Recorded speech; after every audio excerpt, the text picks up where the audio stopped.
where we're talking about fighting and stuff. This is the five of wands. Do you see the people that are there just, hitting each other with wands? It's kind of the energy.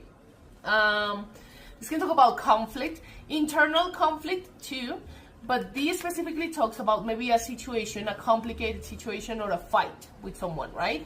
Take it as it resonates. 555 can be significant because we also have had the Five of Swords. So remember that these two shall pass, right? 555 talks about temporary things and changes. But let's go back to the Five of Swords too. I'm going to put it in the upright so you can see it, okay? Do you see a masculine energy over here with his swords? And there's the feminine who dropped the swords and left. So there may be something unfinished with someone regarding communication, okay? So this is relevant. Maybe there are scenarios of conflict or maybe unfinished things with people when it comes to communication. And there's also an ending because there's the Ten of Swords. This may be someone who feels tortured with thoughts. This can be you, this can be the other person. If you're thinking about a specific person, this is general, but I'm channeling this right now, sending lots of love.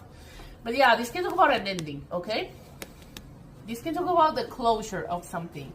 Maybe something that is unfinished, or it was an argument or a fight, but it requires closure, or it led to a closure, right? Remember that we just went through an eclipse season, and here is also the World card that talks about endings too, that completion of cycles. So this is relevant.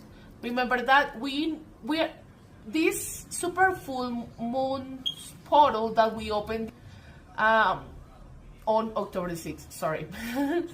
And we will have the next 3 moons, right? Because, we had one in October, like in Aries, high to Aries especially. The next one will be in Taurus in November and Gemini in December. So this will be like a portal for closing the year. And this can also talk about closure of old cycles, of like shedding through old skin, right? Like removing those things that don't serve us anymore and leaving the things in the past, the things that they are supposed... Let me rephrase that. Living in the past, the things that are supposed to stay in the past. This talks about that, like closing a cycle or ending something. Maybe something that is unfinished, but it requires an ending. Because remember that you can't open a new door without closing the previous one. Now that we're in that, let's talk about this one. Here's the Ace of Wands. This is our signs, Leo, Aries, or Sag, right? But this is a new beginning when it comes to action.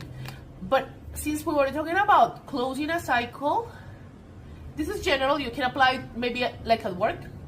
You can, if you need to close like a door